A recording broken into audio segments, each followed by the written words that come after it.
Olá, tudo bem com você? Comigo tá tudo bem, graças a Deus. Desta vez vamos meditar um pouco na palavra de Deus. Surgiu mediante uma conversando com um dos meus netos, o mais velho, né, o Fábio Lucas, e ele me perguntou se claro, ele sabe que eu vivo lendo a Bíblia, mas ele disse assim: vó, a senhora lembra do homem que sacrificou a filha, fez um voto? O que é que a senhora achou? Me fale aí, me dê a sua opinião. Aí no momento eu falei para ele que eu disse: eu lembro, meu filho, lembro do caso. Eu acredito que ele não sacrificou, mas eu vou estudar mais um pouco pra gente e vou lhe falar algo. Gente, passei 2 semanas isso fazendo diariamente, claro, quando não estava fazendo minhas obrigações de casa, né? E ele impaciente, eu digo: meu filho, isso não é trabalho de urgência não, tem que ter calma. Eu achei 2 semanas muito pouco, viu? Eu digo, costumo dizer, eu não sou teóloga, né? Apenas eu amo a palavra de Deus e eu leio diariamente a palavra de Deus desde que eu me converti em 1983, certo? Eu fiz consulta com meus livros e bíblias que eu tenho aqui em casa. Como eu já fui professora de criança, eu gostava de ter outros recursos, né? Eu lembro muito, nunca esqueço aquela passagem de Deuteronômio 29. As coisas reveladas pertencem a nós e a nossos filhos, e as encobertas pertencem a Deus. E lembrei também do Salmo 111, o versículo 12, né? Que diz que grandes são as obras do Senhor e para serem estudadas por todos os que nelas se comprazem. A palavra de Deus, ela é perfeita, né?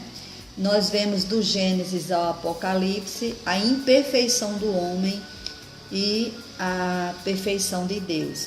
E lá em Coríntios capítulo 10, né?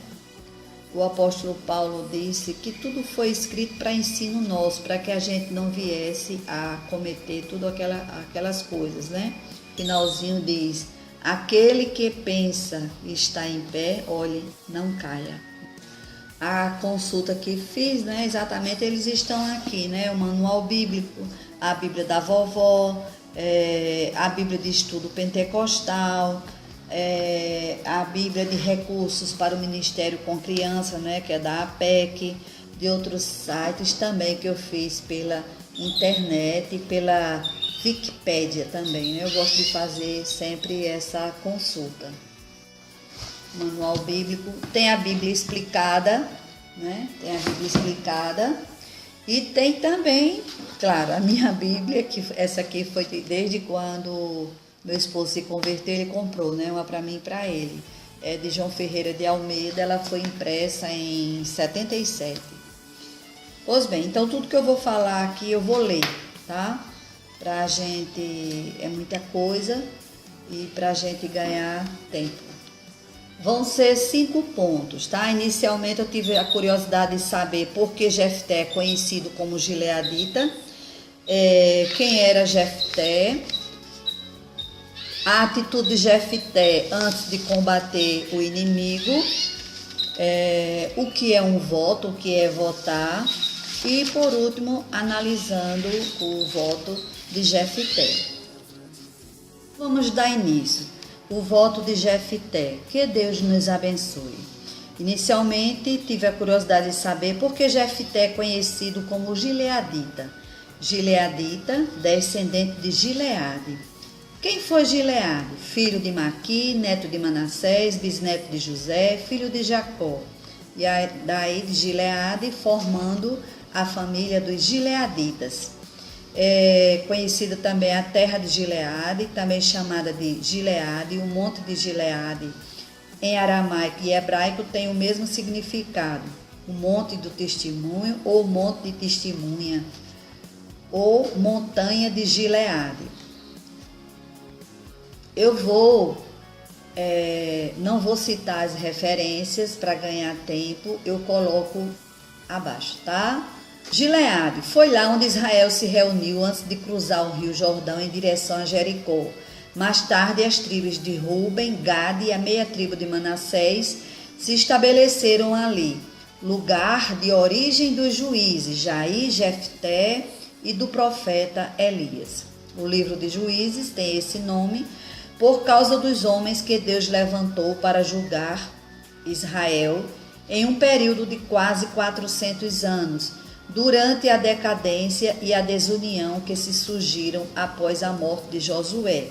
O livro fala da conquista parcial da terra, a apostasia, cativeiro e libertação. E também foi o período assim da tempos de anarquia.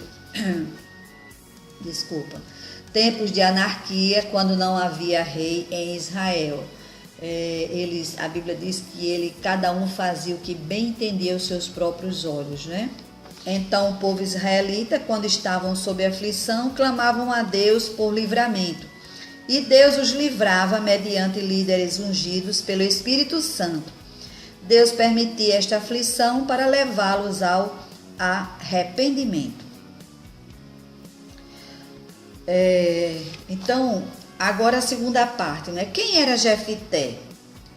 Jefté nasceu e viveu no período dos juízes. Jefté era de Mizpá, em Gileade, terra de Jó e Elias.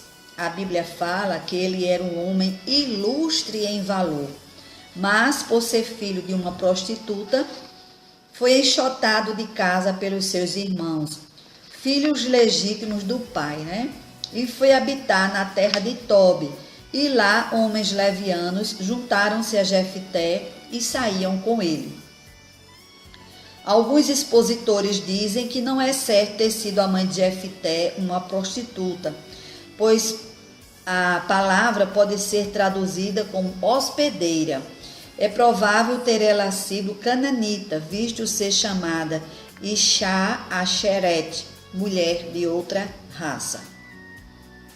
Nesse período da vida de Jefté, os amonitas vieram fazer guerra a Israel.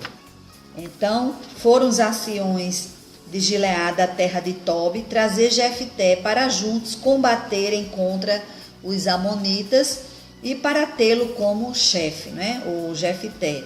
Vemos que na hora da necessidade, os anciãos de Gileade reconheceram que Jefté tinha qualidades para ser cabeça, ou seja, para ser líder, né? Sobre todos os habitantes de Gileade. Eu lembrei que eu tenho um curso de liderança do evangelista Myles Munroe. Ele faleceu, se não me engano, foi há 2 anos atrás, de acidente de avião. Em seu curso de liderança, ele diz que o líder já nasce líder. Vemos o exemplo de Davi. Foi um jovem que pastoreava as ovelhas do seu pai, onde Deus viu nele as qualidades de um rei, desconhecidas pela sua própria família e até mesmo pelo profeta Samuel, que Deus havia enviado para ungí-lo quando Saul ainda reinava. Continuando, né? Então, mediante aquele convite, Jefté contestou dizendo: vocês me odiaram, me expulsaram da casa de meu pai, por que agora viestes a mim na hora da necessidade? Os anciãos responderam: é por isso que tornamos a ti agora, para que venhas conosco, combatas contra os amonitas e nos sejas por chefe sobre todos os habitantes de Gileade. Então Jefté disse: se me fizerdes voltar para combater contra os amonitas, e o Senhor nos entregar diante de mim, então serei eu o vosso chefe. Isto foi no versículo 9. Aqui ele já fez um pacto com uma condição: e o Senhor nos entregar diante de mim. E no versículo 10 os anciãos respondem a Jefté: o Senhor será testemunha entre nós de que faremos conforme a tua palavra. Ou seja, concordaram com aquele pacto, com aquela condição. Jefté foi com eles, o povo o pôs por cabeça e chefe. E Jefté falou todas as suas palavras perante o Senhor em Mizipá. Isto foi no versículo 11. Agora vamos para a terceira parte. A atitude de Jefté antes de combater o inimigo. Jefté, ele envia mensageiros ao rei dos Amonitas questionando-os. Nesse primeiro momento eu vejo Jefté um homem prudente, sem haver o que? Precipitação. Primeiro questionou o inimigo, por qual motivo eles estarem querendo atacar Israel. Ou seja, estavam dando para eles o direito de defesa, né? Perguntando, né? Que há entre mim e ti que viestes a mim para guerrear contra a minha terra? E eles responderam, é porque Israel subindo me tomou a terra desde Arnon até ao Jaboque e ainda até ao Jordão. Restitui-a agora pacificamente. Os amonitas falaram de uma conquista de Israel que tinha acontecido há 300 anos atrás.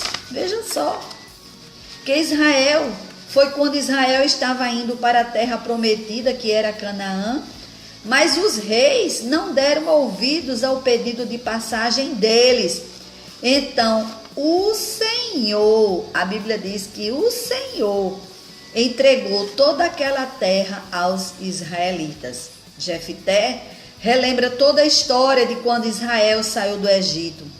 E chegando em Cades Barneia, pediu ao rei dos Edonitas para os deixarem passar pela terra e eles não lhes deram ouvidos. Isso, o fato, ele está relembrando que aconteceu 300 anos, né?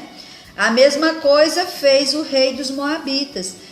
Ajuntou todo o povo se acampando em Jaza e vieram pelejar, atacar Israel. Então o Senhor, a Bíblia diz que o Senhor entregou Seom e todo o seu povo nas mãos de Israel, que os feriu. E Israel desapossou os amorreus das terras que habitavam. Tomou posse desde o Arnon até o Jaboque e desde o deserto até o Jordão. A resposta de Jefté mostra que ele tem conhecimento da história de Israel ao falar com segurança quem era o dono daquela terra e como se deu a conquista, desde há 300 anos atrás. E Jefté envia novamente mensageiros para dizer-lhes que Israel não tomou nem a terra dos Moabitas, nem a terra dos filhos de Amon. Ele fala, enquanto Israel habitou 300 anos em Esbom e nas suas vilas, em Aroé e nas suas vilas, e em todas as cidades que estão ao longe do Arnon, por que vós, amonitas, não as recuperaste durante esse tempo? Portanto, não sou eu quem pecou contra ti. Tu fazes mal em pelejar contra mim, ou ele quis dizer, contra Israel, né?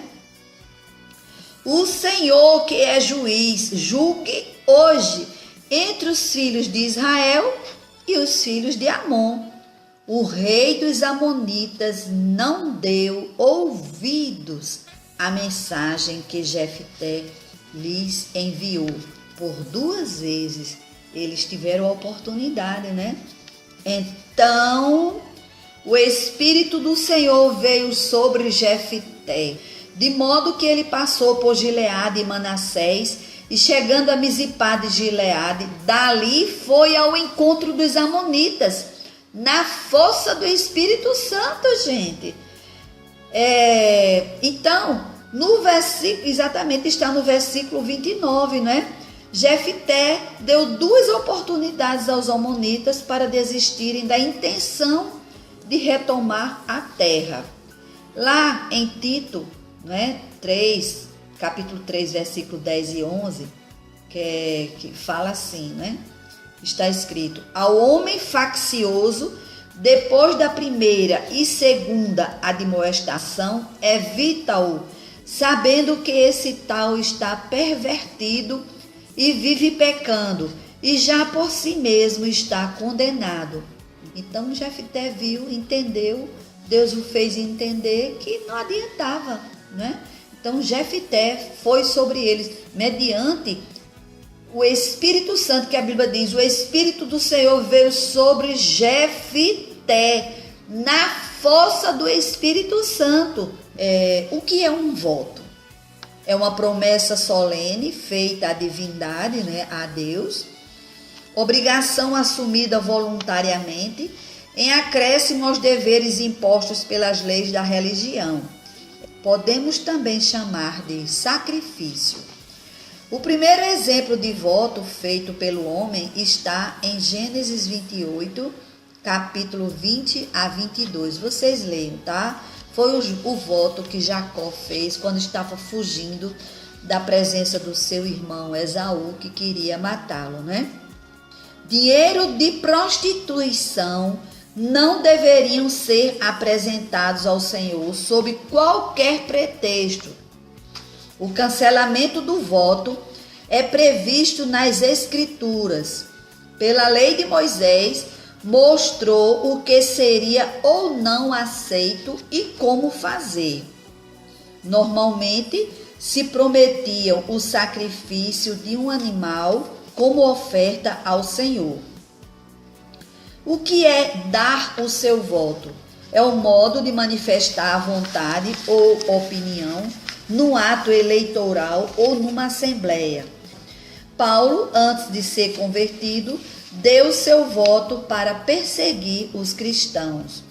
E lá, em Atos dos Apóstolos, né, os apóstolos oraram e por voto comum, Matias foi contado com os 11 apóstolos. Depois que Judas, né, o que traiu Jesus, ele se suicidou, né, cometeu suicídio. No Novo Testamento, Jesus Cristo ensinou que o ideal é não fazermos juramento. Ele ainda orienta que a nossa palavra seja sim, sim, não, não. As bênçãos de Deus vêm pela graça e não por nossos méritos próprios. Se você fez algum voto possível de ser cumprido, cumpra-os sem demora. Se foi feito um voto precipitado, impossível de ser cumprido, que não esteja em harmonia com os propósitos divinos, é preciso arrepender-se e confessar o pecado. Um voto é muito sério.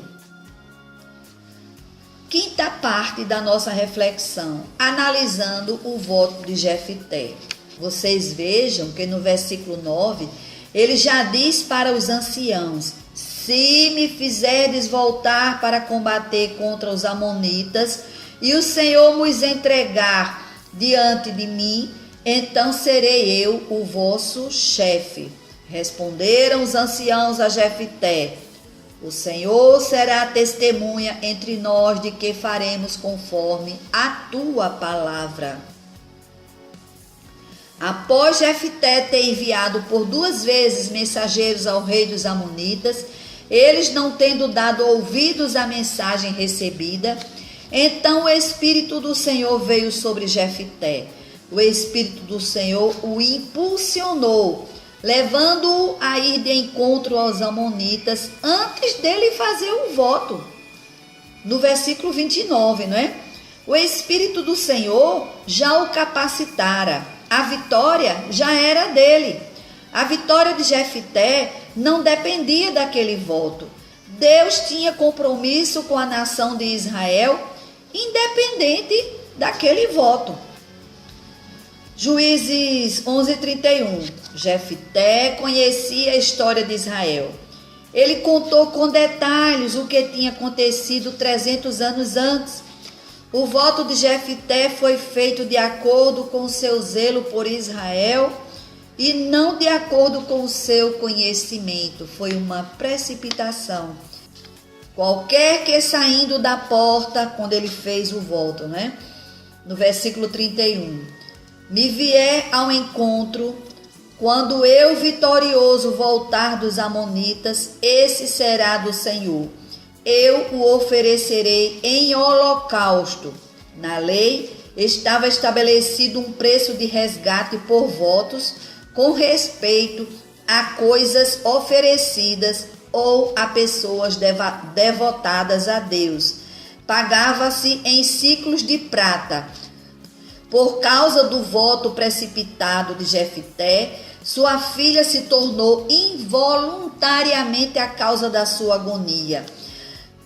Jefté rasgou as suas vestes, dizendo: ai de mim, filha minha, muito me abateste, és tu a causa da minha desgraça, pois eu fiz um voto ao Senhor e não posso voltar atrás. Ou seja, não daria continuidade à sua descendência, porque lá no versículo 34 deixa claro que ela era filha única. Além dela, a Bíblia diz que Jefté não tinha outro filho nem filha. Ela aceitou o voto do pai ao dizer: faze de mim conforme o teu voto, pois o Senhor te vingou dos teus inimigos, os filhos de Amon. Sua filha pediu apenas ao pai para chorar a virgindade com as companheiras. Eu te pergunto, a virgindade é mais importante do que a vida? Eu acredito que não houve, eu acredito, mediante o que eu li, né?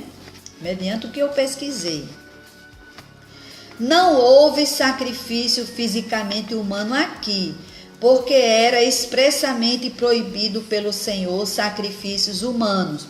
Pelo que já falei acima, Jefté demonstrou que conhecia a lei de Deus.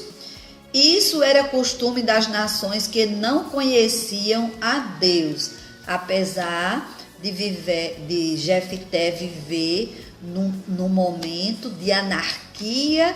Ali foi o período dos juízes, né? Que o povo fazia o que bem entendia aos seus próprios olhos. Mas no meio daquele povo de anarquia, tinha pessoas que temiam a Deus. E quando Deus levantava um juiz em Israel, certamente aqueles juízes temiam a Deus. O último juiz, a Bíblia fala que foi Samuel, né? Herança do Senhor são os filhos, o fruto do ventre, o seu galardão. Salmos 27. Se ele realmente sacrificou sua filha em holocausto, uma oferta queimada, Deus teria reprovado tal atitude. Se assim ele fez, foi sacrifício de tolo.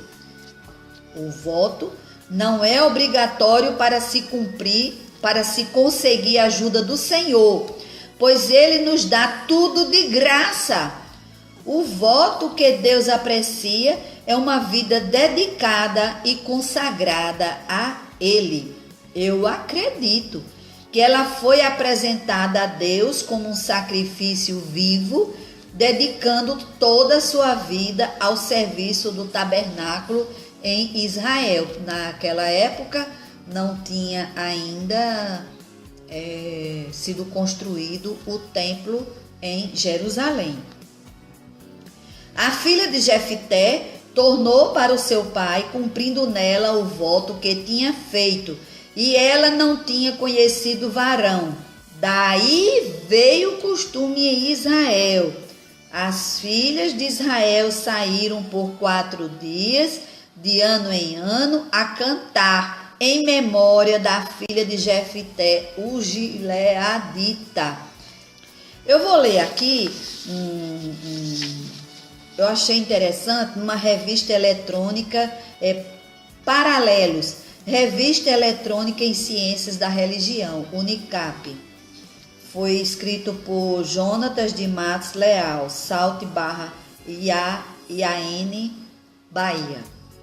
Em geral, a tradição judaica sempre considerou o texto do ponto de vista literal, destacando a insanidade do voto e a loucura de seu cumprimento.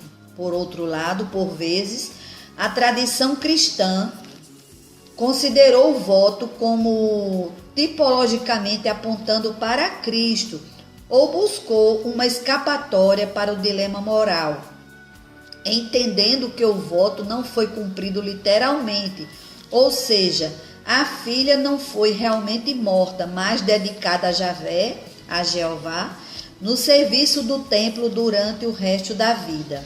Tal passagem torna-se um bom exemplo de como a história da interpretação pode ajudar a elucidar tanto o processo hermenêutico quanto o significado mais adequado de um texto. De acordo com José, o voto de Jefté incluía oferecer em sacrifício a primeira criatura viva que aparecesse, embora seja inegável que criatura viva ainda envolva certa ambiguidade.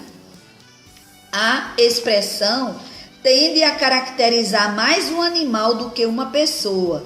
Isso pode indicar que, na ótica de Joséfo, Jefté não tinha a priori um sacrifício humano em vista.